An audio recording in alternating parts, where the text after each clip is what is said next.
Hi, I'm Dr. Joe Prendergast to tell you a little bit about vitamin D.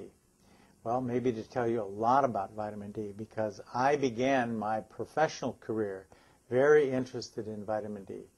I began this way back in Detroit at Henry Ford Hospital, and then when I came out here to the University of California, San Francisco in 1968, I continued work on that. When I walked on the research floor at UCSF, the first thing I was greeted with by one of the faculty was a question. The question is, what will vitamin D do positively for the kidney? And of course, I didn't know anything about that. And he said, well, what is vitamin D really? And I said, I know that. Vitamin D is really a hormone. It's not a vitamin at all. And its power comes from the fact that it is a hormone, not a vitamin. The definition of a hormone is it's a protein or something that goes in and does a lot of other things to other tissues all over the body. And this is what vitamin D does.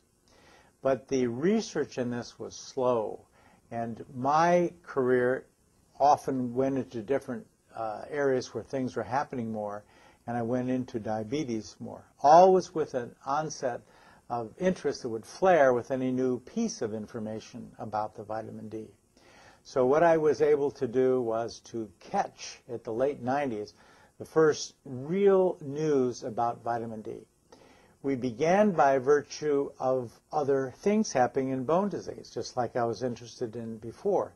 But the whole thing was circulating around the fact that vitamin D was really good for bones, more than we ever knew, was going to replace all the other things for osteoporosis.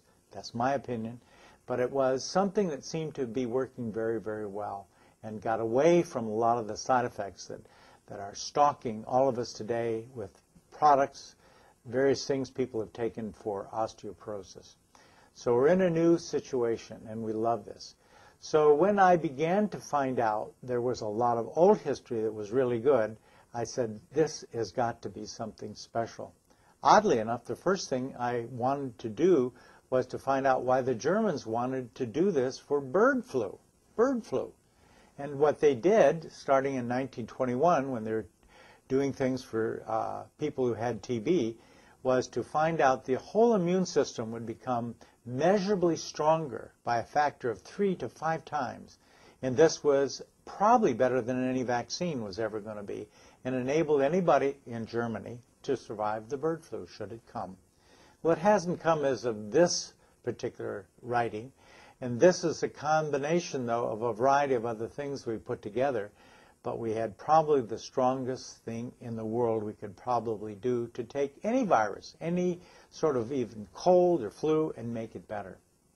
Then through some writings of people from Australia, I learned this same immune system could go up and make a big difference in asthma, where asthma could have a situation where people could drop 1/2 of all their medications, and even some quit all medications for asthma. I thought, this is really something. I'm not used to this. This is more than I could ever think about. Then we had a problem when we had the ability to look at cancer. I received a newspaper from the Los Angeles Times from a patient who was down there, and he emailed me to it and said, look at this. They say 16 major cancers from various studies that were done in Europe would all be diminished by 90+% if you took vitamin D, and took it to new levels where you've never gone before. I'd never seen this before. And I thought to myself, this is incredible. What about toxicity? You know, if you take too much of this, you get all kinds of things, right? Wrong. That was the next thing I learned. There was no toxicity from D. Everything that we thought was due to toxicity was a result of other things that had changed, like parathyroid hormone, like other absorptions of calcium that increase, and you were taking too much because that was what we were told to do before.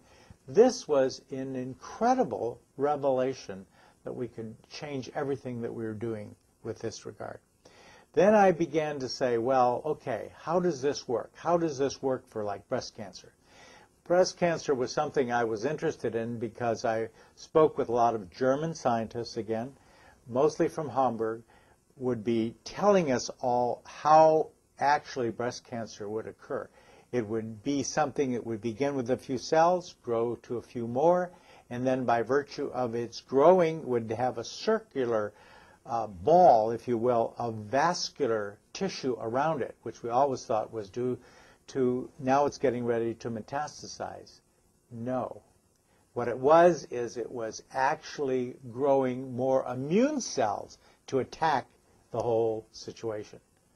This was incredible. And that the people were doing MRI research in vitamin D, yes. And what they were seeing was the size would grow and then the D would make all the immune system come and the cancer would go away. And this was something that was happening 10 times a day. This is really a new light as far as I was concerned with reference to working on something with vitamin D. Then we began to see various other things that people would do. Somebody came to me one day, lied, new patient, said, I want to go take some more vitamin D. I know you're interested. Would you check me? And I said, sure. And then I'm leaving. I'm going to go to Europe for a year. Would you give me a year's supply? And everything seemed right. I did all this. And then 6 months later, he called me and said, I lied to you. What'd you do? He said, well, my brother-in-law was told he had 6 weeks to live. He had lung cancer. And I just felt terrible. I went to the internet and I saw these things about cancer being something that was prevented by vitamin D. And I thought, this is really fantastic. This is something that I really have to think about doing for my brother-in-law, but I didn't know how to get it. So I lied to you. So I said, where is your brother-in-law now? He said, he's in Acapulco. He's water skiing. I said, wow, that's a good story. But the story's really good because that was 3 years ago. And he called me before Christmas this year. And he said, I want to thank you again for your trust in me. And I want to apologize again for not taking your trust in its proper way. And I said, oh, that's all right, no big deal. But I want to know where your brother-in-law is now. He says, oh, he's down water skiing in Acapulco. He goes every year on the anniversary of his death.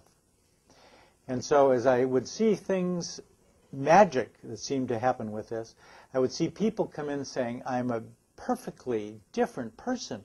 I've taken this for a week and I just want to know. I want you to know that I feel so good. I can't believe I could be that way. But I really like it. I'm very, very pleased that you know how to do it and how to handle it. And I said to them then, as I would say to anybody now, vitamin D is a miracle drug. It already won the Nobel Prize long ago for other things. But it is a wonderful thing for you to acknowledge that it's helping you today, because your health is what's being pursued, and this is what's good for you. And as I always say, it's your time. Thank you very much.